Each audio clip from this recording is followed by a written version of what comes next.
I had to cut out this crooked piece of brake line and splice it a new piece. This was so crooked, I couldn't get a good flare on it.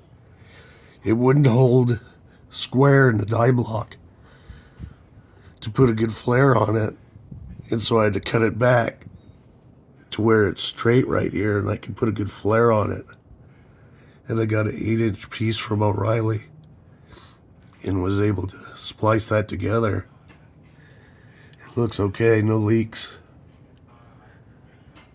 And then I had to replace this thing up here once because the flare that I tried to use up here the first time wasn't good, and it compromised that brass fitting and it was leaking. So I had to get a new one of these last night, and I replaced that this morning. And so now everything looks good. I bled the brakes front and back really good, and I just tested the brake pedal by hand, and it feels good and solid. So I think I got good brakes now. So now I can take it off the jack stands,